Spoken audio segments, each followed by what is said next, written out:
आज हम यहाँ पे पढ़ेंगे सम नेचुरल फिनोमिना क्लास 8 के मल्टीपल चॉइस क्वेश्चंस के बारे में, एमसीक्यूज के बारे में। तो देखते हैं यहाँ पे हमसे क्वेश्चन फर्स्ट में क्या पूछा गया है। An electroscope is a device which is use to find if an object is. तो इलेक्ट्रोस्कोप यहाँ पे जो डिवाइस है वो यहाँ पे क्या ढूंढने के लिए यूज किया जाता है वो हमें यहाँ पे बताना है। पहला ऑप्शन बोला गया यहाँ पे charge, B magnetic, C free of cracks या डी हॉट। तो यहाँ पे हमारा जो सही ऑप्शन होगा वो यहाँ पे सही ऑप्शन क्या होगा, ए चार्ज। तो जो इलेक्ट्रोस्कोप जो डिवाइस है वो यहाँ पे किस लिए यूज किया जाता है, वो चार्ज डिटेक्ट करने के लिए कि वहां पे पॉजिटिव चार्ज है या हमारा नेगेटिव चार्ज है। ठीक है, अब देखते हैं यहाँ पे question number second. Electric current is to be pass from one body to another. जो यहाँ पे इलेक्ट्रिक करंट है वो यहाँ पे एक बॉडी से दूसरी बॉडी में क्या हो रहा है, पास हो रहा है। For this purpose the two bodies must be joint by. तो यहाँ पे दो बॉडी किससे कनेक्ट होंगे, जो यहाँ पे इलेक्ट्रिक करंट इजिली एक बॉडी से दूसरी बॉडी में पास हो पाएगा। Cotton thread, plastic string, copper wire या रबर बैंड। तो यहाँ पे जो हमारा सही जवाब होगा वो यहाँ पे सी ऑप्शन होगा, कॉपर वायर। ऐसा इसलिए क्योंकि कॉपर वायर यहाँ पे क्या है, हमारा मेटल कंडक्टर है। यहाँ पे ये कॉपर वायर यहाँ पे क्या है, मेटल कंडक्टर है, जिसमें जो इलेक्ट्रिक करंट है इजिली एक बॉडी से दूसरी बॉडी में पास हो पाएगा। अब देखते हैं यहाँ पे नेक्स्ट क्वेश्चन। तो यहाँ पे क्वेश्चन नंबर 3 में पूछा गया है the movement of the earth plate causes. तो यहाँ पे जब अर्थ प्लेट मूव करते हैं तो इससे क्या होता है वो हमें यहाँ पे बताना है। साइक्लोन आता है, लाइटनिंग होती है, अर्थक्वेक आता है या थंडर स्टॉर्म, मतलब यहाँ पे बहुत बिजली कड़कती है। तो यहाँ पे जो हमारा सही ऑप्शन होगा वो यहाँ पे होगा अर्थक्वेक।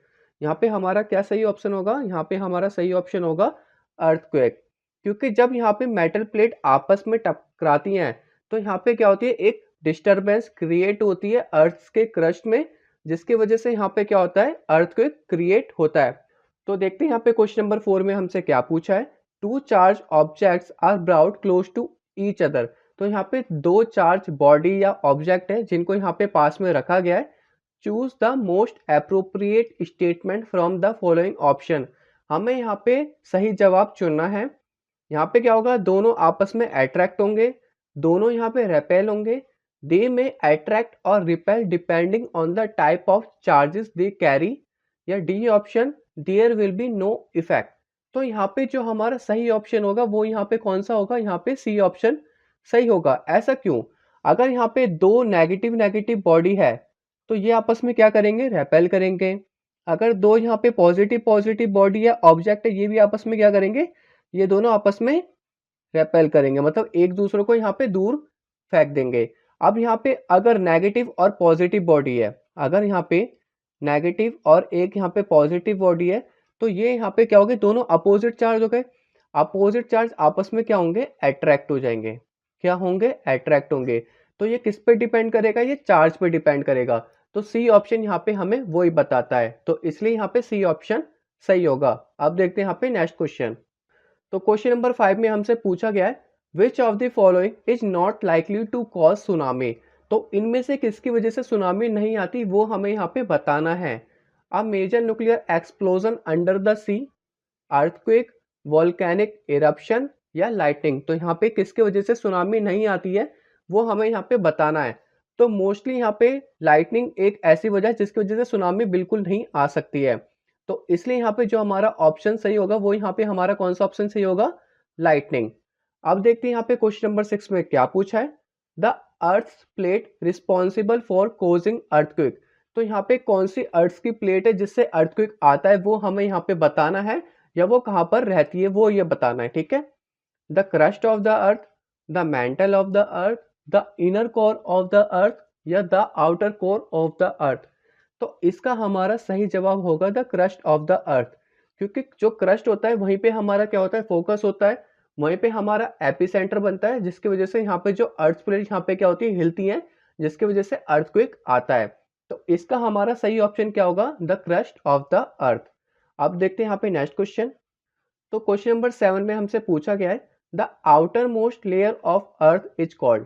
तो यहाँ पे हमें क्या बताना है, आउटर मोस्ट लेयर, जो सबसे यहाँ पे भारी लेयर होती है अर्थ की, वो यहाँ पे कौन सी है, मेंटल है, आउटर कोर है, क्रस्ट है या इनर कोर है। तो सबसे बाहरी लेयर की जो अर्थ है उसको यहाँ पे हम क्या बोलते हैं, वहां पे हम बोलते हैं इसको क्रस्ट। तो इसका हमारा यहाँ पे क्या होगा, सी ऑप्शन सही होगा। अब देखते हैं यहाँ पे क्वेश्चन नंबर 8 में क्या पूछा है। Major earthquakes are less likely to occur इन।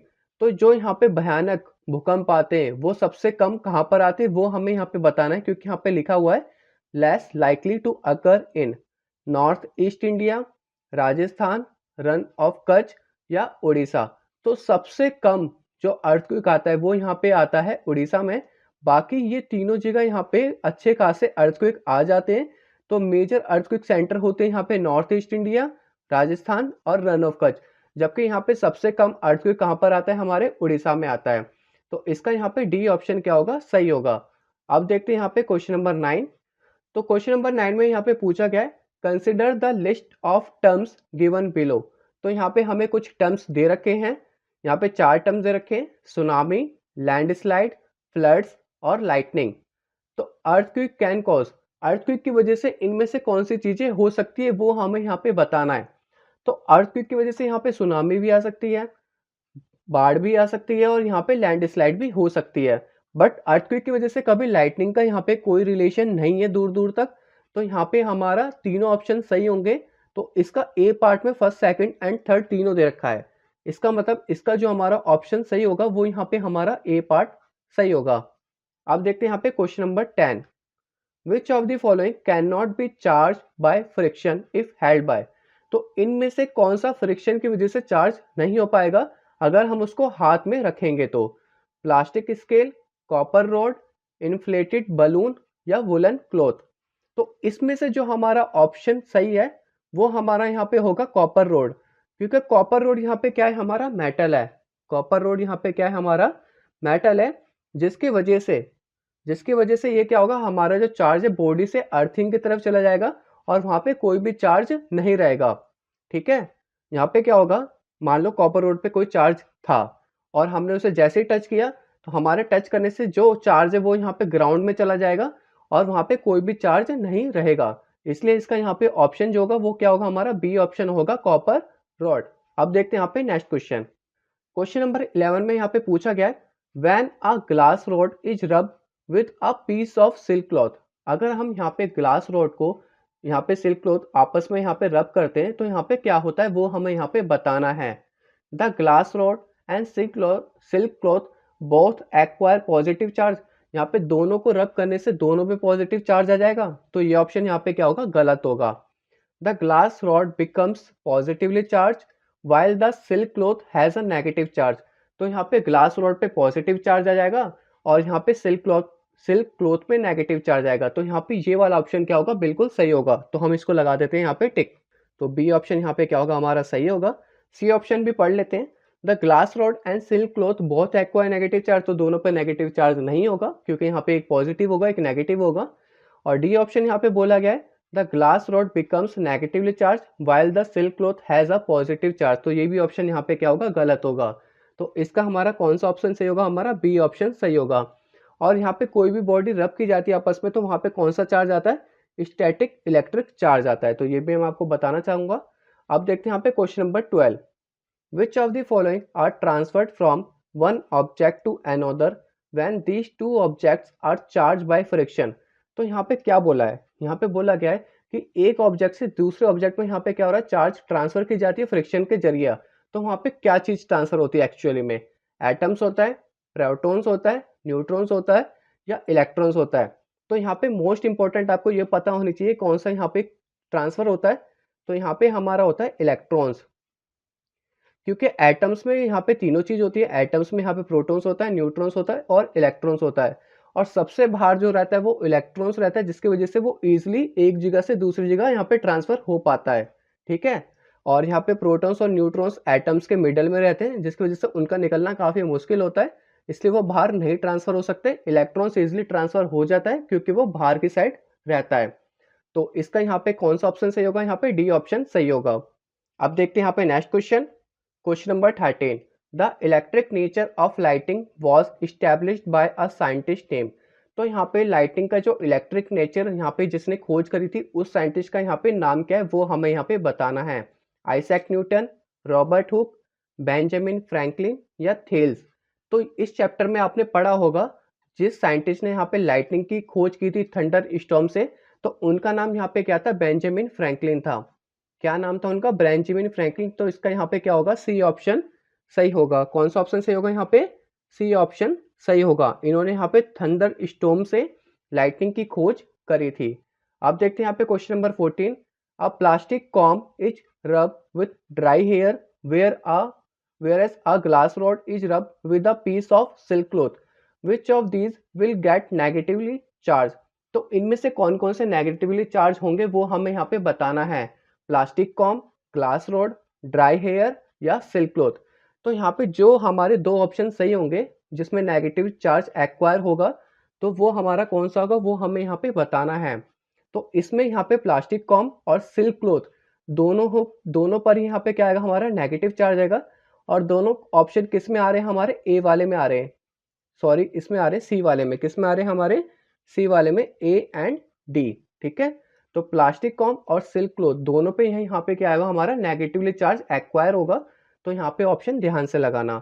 अब देखते हैं यहाँ पे next question. The magnitude of an earthquake is major on. तो जो यहाँ पे मैग्नीट्यूड होता है अर्थ का, ये किससे मेजर किया जाता है वो हमें यहाँ पे बताना है। Celsius scale, kelvin scale, decibel scale या रिक्टर स्केल। तो यहाँ पे जो हमारा सही ऑप्शन होगा रिक्टर स्केल, क्योंकि सेल्सियस केल्विन तो टेम्परेचर के होता है और डेसिबल मेरे ख्याल से साउंड के लिए होता है। तो रिक्टर स्केल यहाँ पे होगा हमारा मैग्नीट्यूड ऑफ अर्थक्वेक मेजर करने के लिए। तो यहाँ पे हमारा कौन सा सही ऑप्शन होना चाहिए, डी ऑप्शन सही होना चाहिए। तो इस पे लगा देते हैं हम टिक। और रिक्टर स्केल में अगर यहाँ पे मैग्नीट्यूड जो होता है सबसे ज्यादा 7 आया तो वो क्या होगा, हाईली डिस्ट्रक्टिव इन नेचर होगा, तो वो काफी नुकसान पहुंचा सकता है। तो ये चीज भी आप नोट डाउन कर लेना। आप देखते हैं यहाँ पे क्वेश्चन नंबर 16 में क्या पूछा है। N earthquake of magnitude 2 on Richter scale is. अगर यहाँ पे मैग्नीट्यूड 2 आया अर्थक्वेक का रिक्टर स्केल पे, तो इनमें से कौन सा ऑप्शन सही होगा वो हमें यहाँ पे बताना है। 2 times as strong as an earthquake of magnitude 1। तो मैग्नीट्यूड 1 से यहाँ पे 2 गुना ज्यादा ताकतवर होगा, तो ये ऑप्शन यहाँ पे गलत है। बी ऑप्शन में बोला गया है कि 4 गुना ज्यादा ताकतवर होगा, सी में बोला गया है 10 गुना और डी में बोला गया 100 गुना। तो इसका जो हमारा सही ऑप्शन होगा वो सी ऑप्शन सही होगा कि पहले वाले यहाँ पे मैग्नीट्यूड से 10 गुना ज्यादा ताकतवर होगा। तो यहाँ पे क्या होगा, इसका सी ऑप्शन सही होगा। अब देखते हैं यहाँ पे नेक्स्ट क्वेश्चन। क्वेश्चन नंबर 17 में यहाँ पे पूछा गया है the epicentre of an earthquake. तो अर्थक्वेक का एपिसेंटर यहाँ पे क्या होता है या उसको क्या बोलते हैं यहाँ पे देख लेते हैं। Deep under the crust of earth. तो यहाँ पे डीप होता है क्रस्ट के, in the mental of earth या यहाँ पे अर्थ के मेंटल में होता है, ऑन द सरफेस ऑफ अर्थ या अर्थ के सरफेस पे होता है, या in the core of earth या यहाँ पे अर्थ के कोर में होता है जो बिल्कुल बीचों बीच होता है। यहाँ पे 2 कोर होते हैं, इनर कोर और आउटर कोर, ये भी आपको पता होना चाहिए। तो एपिसेंटर ऑफ एन अर्थक्वेक यहाँ पे कहाँ पे होता है, आपको ये इसका यहाँ पे आंसर देना है। तो इसका हमारा जो सही ऑप्शन होगा यहाँ पे होगा ऑन द सरफेस ऑफ अर्थ। इसका यहाँ पे सही ऑप्शन क्या होगा, ऑन द सरफेस ऑफ अर्थ। क्योंकि यहाँ पे अर्थ के सरफेस में यहाँ पे क्या होता है, फोकस होता है। क्या होता है यहाँ पे, फोकस होता है थोड़ा सा अंदर, और फोकस से यहाँ पे क्या बनता है, एपिसेंटर बनता है, जिससे यहाँ पे पता चलता है कि जो अर्थक्वेक आया था यहाँ पे कहाँ पर आया था। तो जो एपिसेंटर होता है अर्थक्वेक का वो यहाँ पे कहाँ पे होता है, on the surface of earth पे होता है। कहाँ पर होता है, on the surface of earth. अब देखते हैं यहाँ पे question number 18। The waves generated by the earthquake tremors are called. तो यहाँ पे एक अर्थक्वेक आया, यहाँ पे मान लो एक अर्थक्वेक आया यहाँ पे, ये मान लो ये यहाँ पे अर्थ की सरफेस थी, यहाँ पे ये हमारा फोकस है और इसके ऊपर बिल्कुल जस्ट ऊपर यहाँ पे एपिसेंटर होता है। ये हमारा यहाँ पे क्या है, एपिसेंटर है। तो जब अर्थक्वेक यहाँ पे आएगा तो यहाँ पे हल्की हल्की जो वेव्स है यहाँ पे इस डायरेक्शन में भी जाएगी, यहाँ पे इस डायरेक्शन में जाएगी। तो इस वेव्स को यहाँ पे क्या बोला जाता है, तो यहाँ पे बताना है ultrasonic waves, rhythmic waves, systematic waves या सिस्मिक वेव्स। तो इसका जो हमारा सही ऑप्शन होगा डी ऑप्शन सही होगा। इसको यहाँ पे क्या बोलते हैं, सिस्मिक वेव्स। अब देखते हैं यहाँ पे क्वेश्चन नंबर 19। क्वेश्चन नंबर 19 में यहाँ पे पूछा गया है a lightning conductor is a device which transfer. तो लाइटनिंग कंडक्टर यहाँ पे एक डिवाइस है जो कि क्या ट्रांसफर करता है, electrical energy, light energy, solar energy या फोटो इलेक्ट्रिक एनर्जी। तो यहाँ पे जो हमारा सही आंसर होगा वो होगा यहाँ पे इलेक्ट्रिकल एनर्जी। जैसे कि हमारा यहाँ पे बिल्डिंग है, तो बिल्डिंग में यहाँ पे एक मेटेलिक रोड लगाई जाती है, और जैसे कि यहाँ पे कोई लाइटिंग पड़ती है यहाँ पे मेटेलिक रोड पे, और ये मेटेलिक रोड जो होती है यहाँ पे अर्थ के अंदर रहती है। मतलब इसका जो दूसरा कनेक्शन होता है यहाँ पे अर्थिंग करके रखते हैं इसको, जिससे कि जो भी लाइटनिंग पड़े वो यहाँ पे कोई भी नुकसान ना पहुंचा पाए और सीधा यहाँ पे अर्थ हो जाए। तो ये लाइटिंग कंडक्टर इस यूज में आता है, और ये क्या ट्रांसफर करता है, ये इलेक्ट्रिक एनर्जी को ट्रांसफर करता है। अब देखते हैं यहाँ पे question number 20, which of the following part of the earth is made up of molten iron. तो यहाँ पे अर्थ का कौन सा पार्ट है जो कि यहाँ पे मोल्टन आयरन से बना होता है। तो सबसे ऊपर वाला जो पार्ट होता है वो होता है क्रस्ट। क्रस्ट जो होता है यहाँ पे लाइट रॉक से बनाता है, मतलब यहाँ पे छोटे मोटे रॉक्स होते हैं, ज़्यादा डेंस रॉक नहीं होते। उसके बाद आता है हमारा यहाँ पे मेंटल। तो मेंटल जो होता है यहाँ पे, जो यहाँ पे मेंटल होता है, उसमें क्या होते हैं, हमारे डेंस रॉक होते हैं, यहाँ पे घने पत्थर पाए जाते हैं। उसके बाद आता है हमारा आउटर कोर, जिसमें मोल्टन आयरन पाया जाता है। उसके बाद आता है इनर कोर, जहाँ पे सॉलिड आयरन पाया जाता है। तो आउटर कोर इसका यहाँ पे क्या होगा, सही ऑप्शन होगा, जहाँ पे मोल्टन आयरन पाया जाता है। तो इसका यहाँ पे क्या होगा, सी ऑप्शन सही होगा। अब देखते हैं यहाँ पे नेक्स्ट क्वेश्चन। तो देखते हैं यहाँ पे क्वेश्चन नंबर 21 में हमसे क्या पूछा है, the place inside the earth crust where the earthquake is generated is called. तो यहाँ पे अर्थ क्रस्ट के अंदर जो जगह होती है उसको यहाँ पे क्या नाम दिया जाता है जहाँ से अर्थक्वेक जनरेट होता है। Seismic zone of the earth, epicentre of the earthquake, fault zone of the earth, या फोकस ऑन द अर्थक्वेक। तो यहाँ पे मैंने आपको पहले बताया था जो अर्थ के अंदर की जगह होती है वो यहाँ पे जहाँ पे हमारा अर्थक्वेक जनरेट होता है उसको यहाँ पे क्या बोलते हैं, उसको यहाँ पे फोकस बोलते हैं। उसको यहाँ पे हम क्या बोलते हैं, उसको यहाँ पे हम बोलते हैं फोकस। तो इसका हमारा सही ऑप्शन होगा फोकस ऑफ द अर्थक्वेक। और फोकस के जस्ट ऊपर, अर्थ के जो सबसे ऊपर सरफेस पे होता है वो यहाँ पे क्या होता है, एपिसेंटर होता है। तो यहाँ पे बात की क्या जा रही है, इनसाइड। यहाँ पे क्या बोला, the place inside the earth crust. तो अर्थ क्रस्ट के यहाँ पे मान लो जैसे कि यहाँ पे ये अर्थ की सरफेस ऊपर वाली, और यहाँ पे ये हमारा फोकस बनेगा, ये हमारा यहाँ पे क्या होगा, फोकस होगा। और इसके जस्ट ऊपर हमारा क्या होता है, यहाँ पे एपी सेंटर होता है। तो यहाँ पे अभी किसकी बात की जाती है, यहाँ पे किसकी बात की जा रही है, वो यहाँ पे की जा रही है अर्थ के अंदर की। तो अर्थ के अंदर यहाँ पे क्या होगा, फोकस होगा। तो इसलिए यहाँ पे हमारा डी ऑप्शन सही होगा। अब देखते हैं यहाँ पे क्वेश्चन नंबर 22 में क्या पूछा है, an inflated rubber balloon is rub with a woollen cloth whereas a ballpoint pen refill is rubbed with a polythene bag. Which of these will get positively charged? तो यहाँ पे हमें बताना है इनमें से कौन सा पॉजिटिवली चार्ज होगा और कौन सा नेगेटिवली। बट यहाँ पे एग्जैक्टली पूछा है यहाँ पे पॉजिटिवली चार्ज। तो यहाँ पे देखते हैं कौन कौन सा पॉजिटिवली चार्ज होगा, inflated rubber balloon, woollen cloth, ball point pen refill, या पॉलीथीन बैग। तो यहाँ पे हमारे दो ऑप्शन क्या होंगे, सही होंगे। तो देख लेते हैं यहाँ पे कौन कौन सा ऑप्शन यहाँ पे सही होगा हमारा। यहाँ पे वुलन क्लॉथ और बॉल पॉइंट पेन रिफिल दोनों यहाँ पे सही होंगे। कौन सा, बी और सी। और बी और सी हमारे किस पार्ट में आ रहा है, बी पार्ट में आ रहा है। तो हमारा ये वाला क्या होगा, सही होगा। अब देखते हैं यहाँ पे नेक्स्ट क्वेश्चन। तो देखते हैं यहाँ पे क्वेश्चन नंबर 23 में हमसे क्या पूछा गया है, lightning can even burn up a tree, lightning contains a tremendous amount of. तो लाइटनिंग से यहाँ पे जो है पेड़ भी जल जाते हैं। तो लाइटनिंग में सबसे बड़ी अमाउंट में यहाँ पे क्या होता है या क्या मिलता है वो हमें यहाँ पे बताना है। Heat energy, electric energy, chemical energy, या न्यूक्लियर एनर्जी। तो इसका जो हमारा सही ऑप्शन होगा वो यहाँ पे क्या होगा, इसमें यहाँ पे जो हमारा सही ऑप्शन होगा ये होगा हमारा इलेक्ट्रिकल एनर्जी। क्या होता है यहाँ पे लाइटिंग में, इलेक्ट्रिक एनर्जी होता है, जिसकी खोज यहाँ पे किसने करी थी, बेंजामिन फ्रैंकलिन ने करी थी।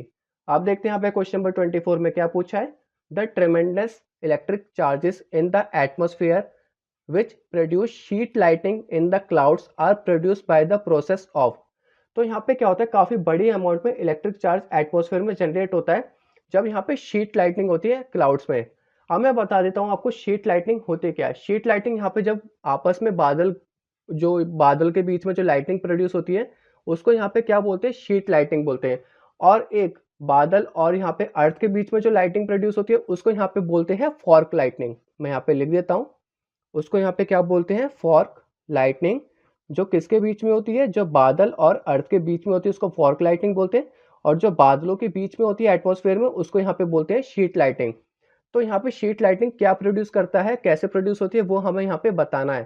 फ्रिक्शन की वजह से होती है, इंडक्शन की वजह से होती है, कंडक्शन की वजह से होती है, या कन्वेक्शन की वजह से होती है। तो इसका जो हमारा सही जवाब होगा वो होगा फ्रिक्शन। किसकी वजह से होती है, फ्रिक्शन की वजह से।